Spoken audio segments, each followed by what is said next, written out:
নমস্কার, সময় বার্তা নিউজে আপনাদের স্বাগত। আমি আপনাদের সঙ্গে রাজীব। বাংলা জুড়ে এসআইআর ফেজ 2 শুরু হয়ে গিয়েছে, অর্থাৎ স্পেশাল ইন্টেন্সিভ রিভিশন ভোটার তালিকার নিবিড় সংশোধন প্রক্রিয়ার দ্বিতীয় পর্যায় শুরু হয়েছে। এই দ্বিতীয় পর্যায়ে কি যে সমস্ত ভোটারদের নথিতে সন্দেহজনক কিছু দেখবে কমিশন, বিএলওদের মারফত সেই ভোটারদের বাড়িতে নোটিশ দেওয়া হবে, তাদেরকে হিয়ারিং পর্বে উপস্থিত হতে হবে, কমিশনের নির্ধারিত যে সমস্ত ডকুমেন্ট আছে সেই ডকুমেন্টগুলির মধ্যে থেকে যে কোনো একটি ডকুমেন্ট সহ ভোটারকে উপস্থিত থাকতে হবে হিয়ারিংয়ে। আর এই এসআইআর পর্ব যত এগোচ্ছে ততই বাংলা জুড়ে আতঙ্ক, বিভ্রান্তি, ক্ষোভ, বিক্ষোভ মানুষের মধ্যে দানা বাঁধতে শুরু করেছে। একদিকে এমনিতেই কমিশন নিত্য নৈমিত্তিক প্রায় প্রতিদিনই নতুন নতুন সার্কুলার জারির ফলে বিএলও থেকে শুরু করে বিভিন্ন ধরনের আধিকারিকরা যারা এই এসআইআর প্রক্রিয়ার সঙ্গে যুক্ত রয়েছেন তারা যে সমস্ত সমস্যা ফেস করছেন, ঠিক সেইভাবে সাধারণ মানুষও বেশ খানিকটা বিভ্রান্ত। আর এই বিভ্রান্তির পরিস্থিতিতে দেখা গেল যে মতুয়া সম্প্রদায়ের যে ঠাকুরবাড়ি, ঠাকুরনগর, সেখানে এই বিভ্রান্তিকে কেন্দ্র করে তারা নিজেদের মধ্যে মারপিটে জড়িয়ে পড়লেন। মারছে মতুয়া, মার খাচ্ছে মতুয়া, ফেলে মারা হচ্ছে মতুয়া সম্প্রদায়ের মানুষকে, আবার মারছে মতুয়া সম্প্রদায়েরই মানুষ। তাহলে মতুয়া গড়ে মতুয়া সম্প্রদায়ের মানুষদের মধ্যে এই ধরনের বিভেদ সৃষ্টি করার নেপথ্যে কারা? যদি এক কথায় বলে নেওয়া যায় এই ধরনের পরিস্থিতি তৈরি করার সৌজন্য রয়েছে ভারতীয় জনতা পার্টি এবং তৃণমূল কংগ্রেস, দুই দলই, তাহলে কি খুব ভুল বলা হবে? তার কারণ কিছুদিন আগেই প্রধানমন্ত্রী নরেন্দ্র মোদী এসেছিলেন বাংলায়। তার সভা করার কথা ছিল নদিয়ার তাহেরপুরে, সেই নদিয়ার তাহেরপুর যেখানে মতুয়া সম্প্রদায়ের হাজার হাজার মানুষ অপেক্ষায় বসেছিলেন যে এই এসআইআর আবহে যাদের কমিশনের নির্ধারিত ডকুমেন্ট নেই, নাগরিকত্ব নেই, তারা কিভাবে নিজেদেরকে প্রমাণ করবেন এবং ভোটার তালিকায় তারা নিজেদের নাম তুলতে পারবেন বা রাখতে পারবেন। কিন্তু প্রধানমন্ত্রী নরেন্দ্র মোদী সেখানে যেতে পারলেন না, কারণ আবহাওয়াজনিত কারণে তার কপ্টার সেখানে নামতে পারেনি। তিনি বিমানবন্দরে ফেরত এসেছেন এবং বিমানবন্দর থেকে তিনি একটি অডিও বার্তা সেই জনসভায় প্রেরণ করেছেন, পাঠিয়ে দিয়েছেন। সেই অডিও বার্তাতে প্রধানমন্ত্রী নরেন্দ্র মোদী মতুয়া সম্প্রদায়ের উদ্দেশ্যে আলাদাভাবে কিছু বলেননি। হরিচাঁদ গুরুচাঁদ ঠাকুরকে সম্মান জানিয়েছেন, বড়মা বীণাপাণি দেবীর প্রতি সম্মান জানিয়েছেন, মর্যাদা রেখেছেন তার প্রতি, রেখে তার বক্তব্য ছোট্ট করে তিনি উড়ে চলে গিয়েছেন। আর এরপরেই মতুয়া সমাজের ক্ষোভটা আরো বেশি দানা বাঁধতে শুরু করেছে, কারণ প্রধানমন্ত্রীর কাছ থেকে তারা আশা করেছিলেন কোন একটি বার্তা পাবেন। তারা যখন পাননি, স্বাভাবিকভাবেই মতুয়া সম্প্রদায়ের মানুষ ক্ষুব্ধ। আর সেই সময় যখন বঙ্গ বিজেপির নেতারা সেটা উপলব্ধি করতে পেরেছেন, তারপরেই প্রধানমন্ত্রীর কাছে কোনোভাবে সেই বার্তা যাওয়ার পর তিনি যখন অসমের গুয়াহাটিতে কোনো প্রোগ্রামে রয়েছেন, সেখান থেকে তারপরে রাত্রিবেলায় এক্স হ্যান্ডেলে একটি বার্তা দেন প্রধানমন্ত্রী নরেন্দ্র মোদী।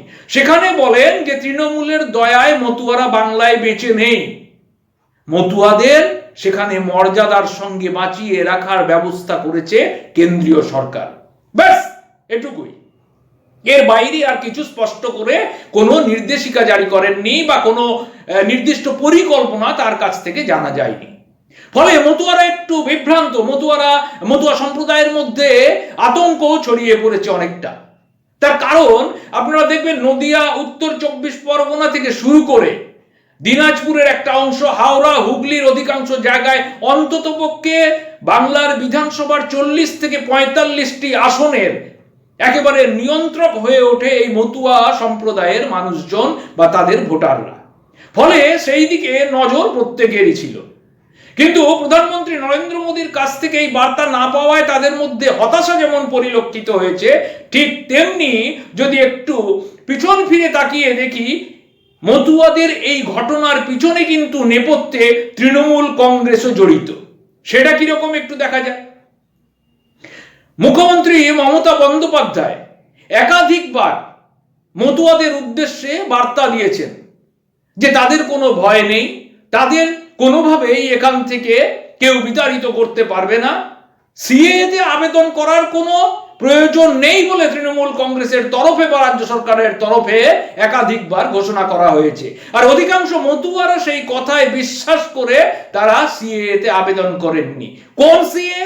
না, কেন্দ্রীয় সরকার বাংলাদেশ, পাকিস্তান, আফগানিস্তান সহ বিভিন্ন দেশ থেকে যে ধর্মীয় নিপীড়নের কারণে যে সমস্ত হিন্দু, বৌদ্ধ, খ্রিস্টান সম্প্রদায়ের মানুষ ভারতবর্ষে এসে বসবাস করছেন, তারা যাতে মর্যাদার সঙ্গে বসবাস করতে পারেন, ভারতীয় নাগরিকত্ব পেতে পারেন, সেই লক্ষ্যে কেন্দ্রীয় সরকার সিএএ, সিটিজেনশিপ অ্যামেন্ডমেন্ট অ্যাক্ট আইন লাগু করে। এবার যে সময় থেকে কেন্দ্রীয় সরকার সিএএ লাগু করেছে বা তা আইনে রূপান্তরিত হয়েছে, তা বাস্তবায়িত করার লক্ষ্যে বঙ্গ বিজেপিকে কখনোই উদ্যোগ নিতে দেখা যায়নি। যদি দীর্ঘদিন আগে থেকে এই সিএএতে যাতে মতুয়া সম্প্রদায়ের মানুষ যারা বিভিন্ন কারণে বাংলাদেশ থেকে অধিকাংশ এই ভারতে এসে মর্যাদার সঙ্গে জীবনযাপন করতে চান, বেঁচে থাকতে চান, তারা প্রাণ ভয়ে অনেকে চলে এসেছেন, তাদেরকে যদি এখানে নাগরিকত্ব প্রদান করার দিকে এগোতো, তাহলে বঙ্গ বিজেপি সক্রিয়ভাবে উদ্যোগ নিয়ে মতুয়া সম্প্রদায়কে সেই সিএ এর মাধ্যমে তাদেরকে নাগরিকত্ব প্রদানের এই বিষয়টিতে এগিয়ে নিয়ে যেতে পারত। কিন্তু দেখা গেল বঙ্গ বিজেপির নেতারা মুখে অনেক বড় বড় কথা বললেও মতুয়া সম্প্রদায়ের উদ্দেশ্যে এই ধরনের কাজে সেই অর্থে সক্রিয় হতে দেখা যায়নি তাদেরকে। তারা সক্রিয়তা কখনোই নিজেদের মধ্যে এই কাজ যাতে করে দেওয়া যায় বা মতুয়া সম্প্রদায়ের মানুষ যাতে তাদের সিএ এর মাধ্যমে ভারতবর্ষের নাগরিকত্ব পেতে পারে, সেদিকে লক্ষ্য রেখে তাদের কোনো উদ্যোগ নিতে দেখা যায়নি। যখন এসআইআর এসে উপস্থিত হয়েছে, তখন যেন সেই দীর্ঘদিন ধরে নাকে সর্ষের তেল দিয়ে ঘুমানোর মতো সেখান থেকে ধরপড় করে উঠে বিজেপি এবার বলতে শুরু করেছে সিএতে নাম লেখানো হবে। কিন্তু এই পরিস্থিতির জন্য দায়ী তৃণমূল, বিজেপি উভয়ে। একদিকে যখন তৃণমূলের তরফে মতুয়াদের বলা হচ্ছে কোনো ভয় নেই, সিএতে আবেদন করার দরকার নেই, আবেদন করলে তারা বাংলাদেশি হিসেবে নিজেদেরকে ঘোষণা করে ফেলবেন, সেক্ষেত্রে তাদের অনেক সমস্যার সম্মুখীন হতে হবে, আর সেই কথায় বিশ্বাস করে যারা এখনো পর্যন্ত সিএতে আবেদন করেননি, তারা এখন এসআইআর আবহে সমস্যায় পড়েছেন। এখান থেকে তো এখন মমতা বন্দ্যোপাধ্যায় তাদেরকে কোনোভাবে বাঁচানোর রাস্তা দেখাতে পারবেন না। স্বাভাবিকভাবে নির্বাচন কমিশনের আইন অনুযায়ী এখানে নিয়মাফিক এসআইআর হচ্ছে এবং সেখানে তাদেরকে ভোটার তালিকায় নাম নথিভুক্ত করার ক্ষেত্রে বিভিন্ন ডকুমেন্ট তাদেরকে দর্শাতে হবে, হাজির করতে হবে। তাহলে একদিকে তৃণমূল যখন এইভাবে তাদেরকে ভুল বুঝিয়ে গাড্ডায় ফেলে দিল, ঠিক সেইভাবে বিজেপিও তাদেরকে গাড্ডা থেকে তুলে আনার জন্য সক্রিয়ভাবে কোনো পদক্ষেপ নিল না। আর সেই জায়গায় দাঁড়িয়ে কষ্টের সম্মুখীন হলো, বিভ্রান্তির মধ্যে পড়লো, আজকে চরম সমস্যার মধ্যে পড়লো মতুয়া সম্প্রদায়ের বহু মানুষ। তাই তাদের মধ্যে এই ক্ষোভ ছড়িয়ে পড়েছে। এবার এই মারপিটের শুরু কেন? এই মারধর, ধস্তাধস্তি ঠাকুর বাড়িতে হলো কেন? কিছুদিন আগে মমতা বন্দ্যোপাধ্যায় গিয়েছিলেন, কিন্তু ঠাকুর বাড়িতে যাননি। তিনি বনগাঁ সংলগ্ন এলাকায় মিছিল করেছেন, জনসভা করেছেন, বক্তব্য রেখে এসেছেন, কিন্তু ঠাকুর বাড়ির উদ্দেশ্যে ঠাকুর বাড়ি মুখও তিনি হননি। সেক্ষেত্রে অনেক কারণ থাকতে পারে, কিন্তু আমরা যেটা এই ঘটনার প্রেক্ষিতে দাঁড়িয়ে খোঁজ নিয়ে জানতে পারলাম, কেন্দ্রীয় প্রতিমন্ত্রী শান্তনু ঠাকুর সম্প্রতি একটি জনসভা থেকে বলেছেন যে 50 লক্ষ রোহিঙ্গা, বাংলাদেশি মুসলমান, পাকিস্তানি মুসলমান, তাদের যদি এসআইআর আবহে নাম বাদ দিতে হয়, আর সেই বাদ দেওয়ার কারণে যদি আমাদের 1 লক্ষ মতুয়া সম্প্রদায়ের মানুষ ভোট দান করতে না পারে, তাতে সেটা আমরা মেনে নেব, কোনো অসুবিধা নেই। আর এই কথা বলার সঙ্গে সঙ্গে যেন আগুনে ঘি পড়ার মতো অবস্থা। মতুয়া সম্প্রদায়ের একাংশ এসে কেন্দ্রীয় প্রতিমন্ত্রী শান্তনু ঠাকুরের কাছে জবাব চাইতে এসেছিলেন যে কেন তিনি এই কথা বলেছেন। এবার শান্তনু অনুগামীদের অভিযোগ, মমতা বালার অনুগামীরা এখানে এসেছেন, হামলা চালিয়েছেন এবং এই ধরনের মারধর, ধস্তাধস্তি এই পরিস্থিতির সৃষ্টি করেছেন, ঠাকুর বাড়িকে অশান্ত করে তুলছেন।